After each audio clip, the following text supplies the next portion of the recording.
ఎన్నికల సమయంలో ఎన్డీఏ కూటమి ప్రభుత్వం ఏర్పరిచిన వెంటనే పంచాయతీరాజ్ వ్యవస్థని బలోపేతం చేస్తాం.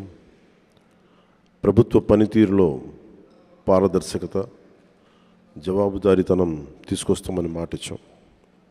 ఇచ్చిన మాట ప్రకారం ఈ నెల 23వ తేదీన దేశంలో మునిపెన్నడూ లేని విధంగా, జరగని విధంగా రాష్ట్రంలోని 13,326 పంచాయతీల్లో 4,500 కోట్ల రూపాయల నిధులతో 87 రకాల పనులతో గ్రామాభివృద్ధి చెందేలా, 9 కోట్ల పని దినాలతో 54 లక్షల కుటుంబాలకు ఉపాధి కల్పించేలా మహాత్మా గాంధీ జాతీయ గ్రామీణ ఉపాధి హామీ పథకం కోసం ఒకే రోజున గ్రామ సభలు నిర్వహించి తీర్మానాలు చేస్తున్నాం. దేశంలోనే పంచాయతీ వ్యవస్థను ప్రవేశపెట్టిన రెండో రాష్ట్రం మనదే. 73వ రాజ్యాంగ సవరణ ద్వారా పంచాయతీలకు రాజ్యాంగ ప్రతిపత్తి కల్పించి 3 దశాబ్దాలు దాటింది. ఇప్పుడు రెండో తరం సంస్కరణలతో పంచాయతీ మలిదశ విప్లవం మన ఆంధ్ర రాష్ట్రం నుంచే మొదలు పెడుతున్నాం.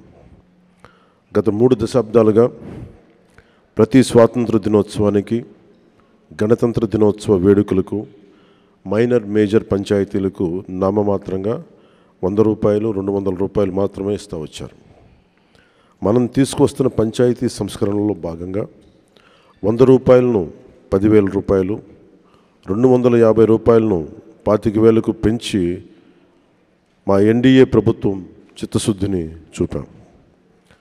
ఆ సంస్కరణలు కొనసాగింపుగా గ్రామ సభలు నిర్వహిస్తున్నాం. గ్రామ సభ అంటే ఒక 10 మంది చేరడం కాదు, గ్రామాభివృద్ధికి బాధ్యత తీసుకోవటం, మన గ్రామాన్ని మనమే పరిపాలించుకోవడం. భారతదేశపు మూలాలు, జీవం, చైతన్యం మన పల్లెల్లోనే పదిలంగా ఉంటుందని మహాత్మా గాంధీ గారు చెప్పారు.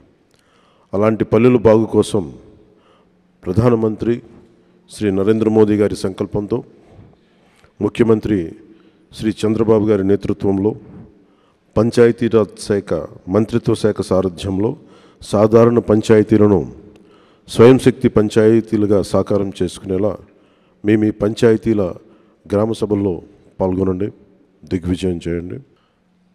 గత ప్రభుత్వంలో 2019-2023 వరకు 40,000 కోట్ల 579 కోట్ల రూపాయల మన జాతీయ ఉపాధి హామీ పథకం పనులు చేశారు. కానీ అవి ఎక్కడ కూడా దాని రిజల్ట్ ఎక్కడ క్షేత్రస్థాయిలో కనిపించలేదు. దేనికి వాడారు డబ్బులు? పనులకే వాడుంటే, ఇన్ఫ్రాస్ట్రక్చర్ డెవలప్మెంట్కే వాడుంటే రిజల్ట్స్ కనిపించాయి. రిజల్ట్స్ ఇక్కడ నామమాత్రంగానే ఉన్నాయి. అలాగే పోయినసారి అంతకుముందు 2019-24కి దాదాపు 240 కోట్లు పైచిలకు పంచాయతీల నుంచి ఆదాయం వచ్చేది. అందరికీ పెరిగినాయి కానీ పంచాయతీలకు ఆదాయం తగ్గిపోయింది ఈ వైసీపీ వచ్చాక.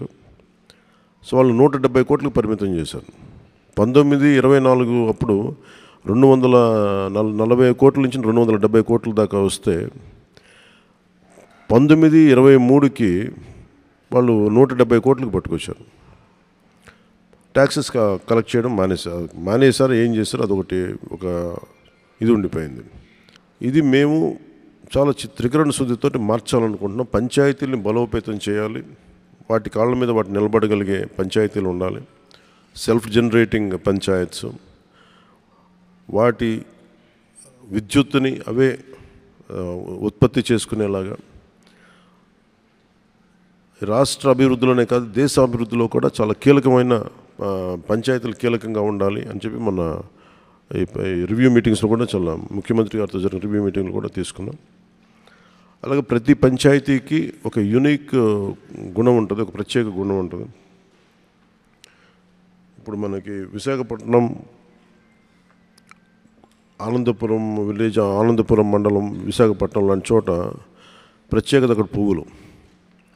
అక్కడి నుంచి పువ్వులు ఎక్స్పోర్ట్ చేసే విధంగా కొన్ని ప్రత్యేకించి పెట్టుకోవచ్చు మనం. అలాగే అరకు కాఫీ మన అరకు విలేజ్ నుంచి వస్తుంది, అరకు మండలం నుంచి. అలాగే ప్రతి మంగళగిరిలో మన చీరలు కానీ,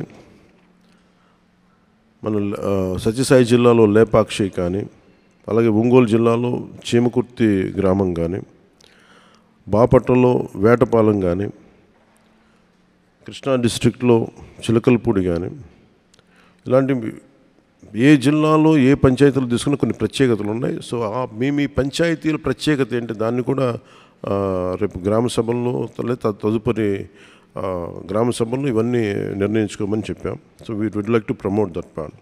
దీంట్లో పెద్ద ఎత్తున యువత, మహిళలు పాల్గొనాలని మేము కోరుకుంటా ఉన్నాం. ఎందుకంటే మీ భవిష్యత్తు ఇది.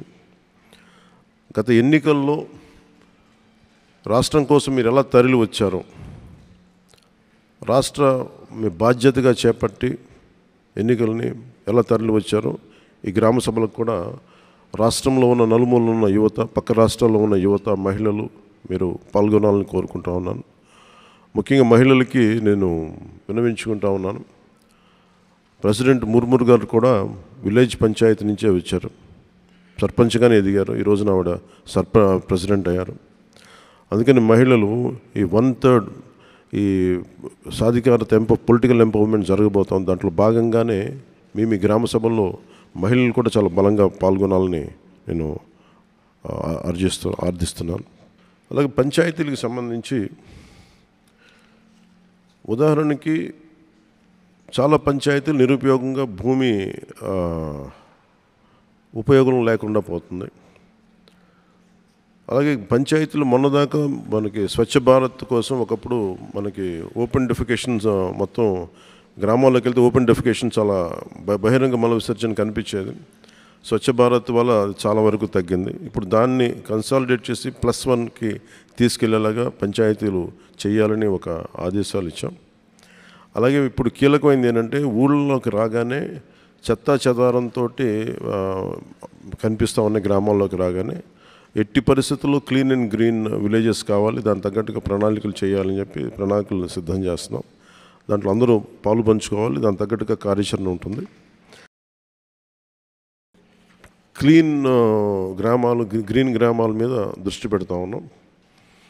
ఇంకొకటి కీలకమైనది ఏం చెప్పామంటే, మన భారతదేశానికి కలప ఒక్క డెన్మార్క్ నుంచే దాదాపు 6,000 కోట్ల విలువైన కలప ఇంపోర్ట్ చేసుకుంటాం. దాదాపు 1,700 కోట్ల కేజీలు ఒక డెన్మార్క్ నుంచి ఇంపోర్ట్ చేసుకుంటాం. 6,000 కోట్ల రూపాయలు అంటే మన విదేశ మారక ద్రవ్యం చెక్క ఇంపోర్ట్ కోసం మనం తీసుకోవాల్సి వస్తుంది. అది ఎక్కడి నుంచి తీసుకుంటున్నాం? డెన్మార్క్ దేశం నుంచి. డెన్మార్క్ మన ఆంధ్రప్రదేశ్తో కంపేర్ చేస్తే దాదాపు దాంట్లో ఒక 0.6 టైమ్స్ ఉంటుంది. కనీసం ఒక పావంతు కూడా ఉన్న దేశం అది. కానీ దాని నుంచి మనం దేశం ఎంత ఇంపోర్ట్ చేసుకుంటాం, మనం 3.8 టైమ్స్ ఎక్కువ డెన్మార్క్ వైశాల్యం కంటే కూడా. సో మేము కోరుకుంటుంది పంచాయతీ వ్యవస్థలో మేము చేయదలుచుకుంది ఏంటంటే, ప్రతి పంచాయతీలో 5 నుంచి 15 ఎకరాలు పంచాయతీ భూమి ఉంటుంది. ఆ భూమిలో మనకు కావాల్సిన కలపని మన సోషల్ ఫారెస్ట్రీ పెంచి దాని మీద దాన్ని వెల్త్ క్రియేషన్ జరగాలి త్రూ ఫారెస్ట్. దానికి కనుక ఒక ప్రాపర్టీ ఇంటర్నేషనల్ లేబులింగ్ ఒకటి వేయించి ఒక స్టాంప్ ఒక ISI మార్క్ లాంటిది ఒకటి వేయిస్తే దానికి విలువ చాలా ఉంటుంది అని చెప్పి చాలా మంది తెలియజేశారు. అది కూడా ఇంక్లూడ్ చేస్తూ ఉన్నాం. సో ప్రతి ఈ నరేగా ఫండ్స్ మొత్తం ఒక 87 పనులకి దీన్ని అప్లై చేస్తూ ఉన్నాం. ముఖ్యంగా ఫారెస్ట్ ట్రెంచెస్ తవ్వటం, అలాగే కొన్నిసారి మూగజీవాలు అడవుల నుంచి బయటకు వచ్చేస్తుంటే నీటి సౌకర్యాలు లేక, అలాగే లోపల అడవుల్లో కూడా ఈ వాటర్ ట్రెంచెస్ తవ్వి ఊటబావులు లాంటివి క్రియేట్ చేసి వాటికి వాటర్ సోర్స్ క్రియేట్ చేయడం కూడా నరేగా పనుల్లో ఒకటి కీలకమైంది.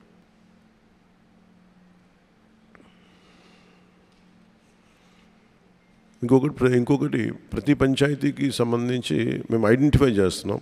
ఇది టూరిజం ఏరియాల దగ్గరగా ఉండే పంచాయతీలు, ఎకో టూరిజంకి దగ్గరగా ఉండే పంచాయతీలు, లేదంటే ప్రత్యేకించి మన